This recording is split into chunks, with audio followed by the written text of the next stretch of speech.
आरुषि तलवार murder case. दिसंबर 2010 में CBI की एक मीटिंग हुई। इस मीटिंग के होने का रीजन था 2 साल से अनसॉल्व पड़ा 13 साल के आरुषि तलवार और 56 साल के हेमराज का मर्डर केस। एक ऐसा केस जिसने पूरे इंडिया में एक डर का माहौल बना दिया था। कुछ महीनों तक सारे न्यूज चैनल्स पर बस इसी केस की बात होती थी। शायद ही इंडिया में कोई ऐसा इंसान होगा जिसने आरुषि तलवार मर्डर केस का नाम नहीं सुना। एजी कौल, जो इस केस के लेटेस्ट इन्वेस्टिगेटिंग टीम को लीड कर रहे थे, उन्होंने मीटिंग में मौजूद बाकी ऑफिसर्स के साथ अपनी इन्वेस्टिगेशन के रिजल्ट शेयर किए। उनकी इन्वेस्टिगेशन के हिसाब से मर्डरर और कोई नहीं बल्कि आरुषि के पिता राजेश तलवार ही थे। उनके हिसाब से 15 मई 2008 की रात को राजेश ने अपनी बेटी और घर के नौकर हेमराज को आरुषि के कमरे में एक ऑब्जेक्शनेबल पोजीशन में देख लिया, जिसके बाद राजेश गुस्से से पागल हो गए। उन्होंने लिविंग रूम में पड़े हुए अपने गोल्फ सेट से एक गोल्फ क्लब निकाला और आरुषि के कमरे में घुसकर हेमराज के सर पर उस गोल्फ क्लब से जोर जोर से मारने लगे। इसी मुठभेड़ में वो गोल्फ क्लब गलती से आरुषि के सर पर भी लग गया। इतने में ही उनकी बीवी नुपुर, जो साइड वाले रूम में सो रही थी, वो उठकर आरुषि के रूम में आ गई और उन्होंने देखा कि हेमराज की लाश बिस्तर के एक साइड पड़ी हुई थी और एक सर्जिकल ब्लेड से राजेश आरुषि का गला काट रहे थे। नुपुर ये देखकर शॉक में आ गई, लेकिन जब राजेश ने उन्हें पूरी बात बताई तो नुपुर भी राजेश का साथ देने लगी। दोनों उसके बाद क्राइम सीन कवर करने में लग गए। सारे फिंगरप्रिंट्स को मिटाकर उस सर्जिकल ब्लेड को डिस्पोज कर दिया गया। इन्वेस्टिगेटिंग ऑफिसर के मुताबिक राजेश ने उसके बाद बैठकर विस्की भी पी।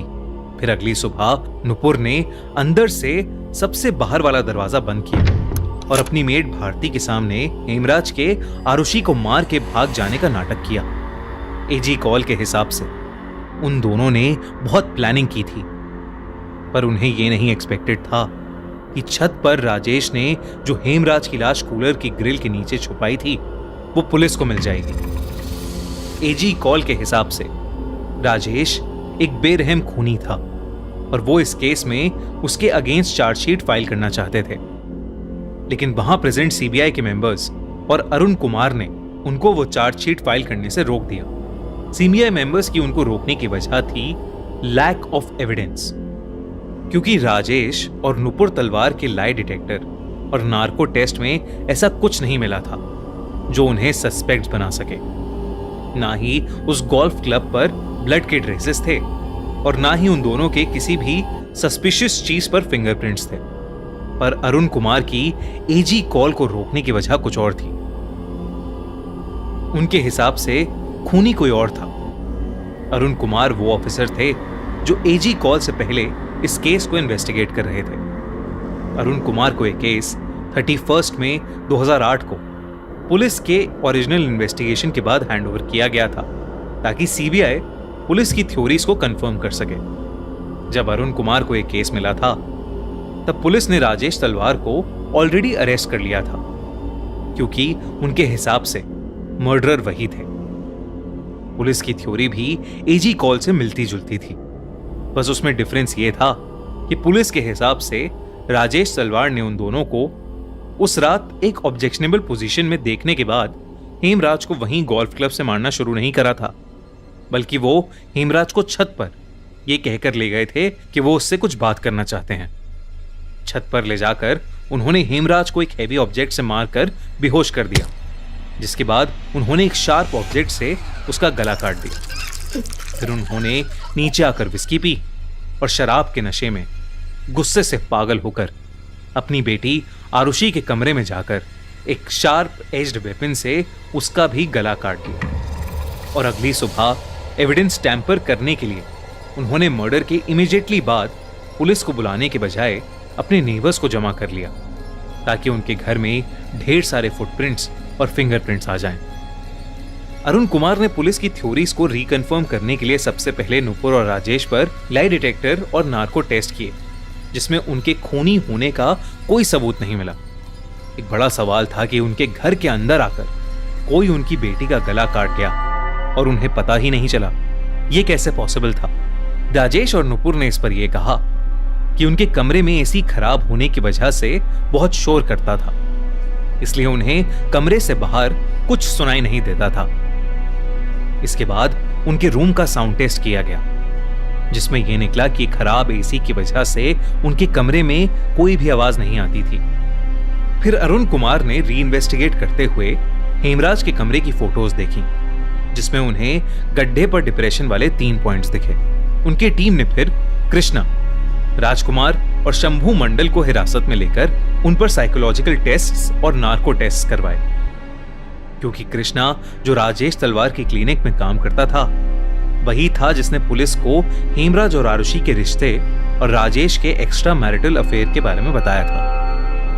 कृष्णा और राजकुमार के नार्को टेस्ट में कृष्णा ने जो भी कहा वो सुनकर अरुण कुमार के भी रोंगटे खड़े हो गए थे। कृष्णा ने एडमिट किया कि हेमराज का नेपाल में नया घर बना था, जिसकी खुशी में उस रात वो लोग उसके कमरे में पार्टी कर रहे थे। तभी राजकुमार, जो आरुषि को पसंद करता था, शराब के नशे में उसके कमरे की ओर गया। कृष्णा और मंडल ने भी उसका पीछा किया।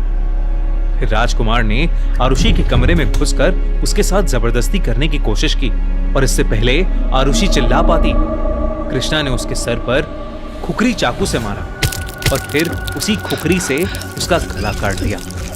क्योंकि हेमराज उस खून का विटनेस था, तो वो लोग उसे छत पर ले गए, जहां उन्होंने उस चाकू से उसका भी गला काटकर उसको मार दिया और उसकी बॉडी को छुपाने के लिए उस पर कूलर की ग्रिल रख दी। राजकुमार और शंभू के नार्को टेस्ट में इससे मिलती जुलती कहानियां निकल के आईं।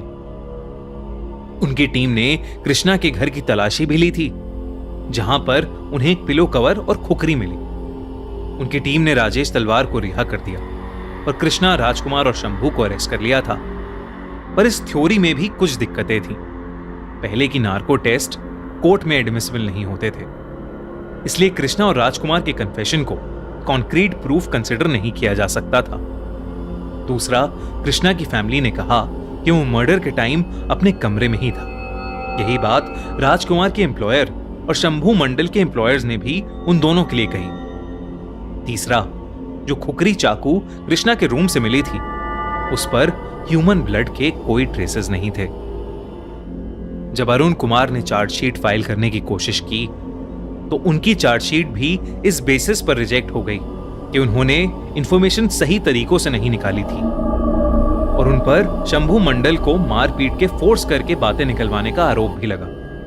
क्योंकि दोनों ही टीम की इन्वेस्टिगेशन और थ्योरीज को प्रूफ करने के लिए सीबीआई मेंबर्स के पास कोई कॉन्क्रीट प्रूफ नहीं था, तो कॉमन कंसेंसस से सीबीआई की उस मीटिंग में चार्जशीट की बजाय क्लोजर रिपोर्ट फाइल करने का डिसीजन लिया गया। 9 फरवरी 2011 को मैजिस्ट्रेट प्रीति सिंह ने सीबीआई की क्लोजर रिपोर्ट को चार्जशीट में कन्वर्ट कर दिया और राजेश और नुपुर को फिर से समन किया गया।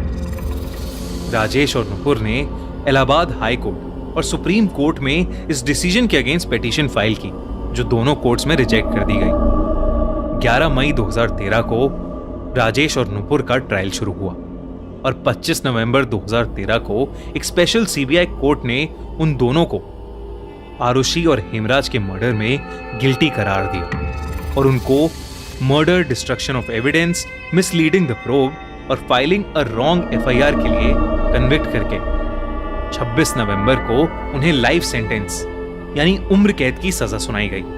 लेकिन जनवरी 2014 में राजेश और नुपुर ने इस डिसीजन को इलाहाबाद हाई कोर्ट में चैलेंज किया और 12 अक्टूबर 2017 में हाई कोर्ट ने लैक ऑफ एविडेंस की वजह से उन्हें सारे चार्जेस से फ्री कर दिया। ये एक ऐसा केस बन गया जिसे कोई सॉल्व नहीं कर पाया और आरुषि और हेमराज को आज तक जस्टिस नहीं मिली। आपको क्या लगता है?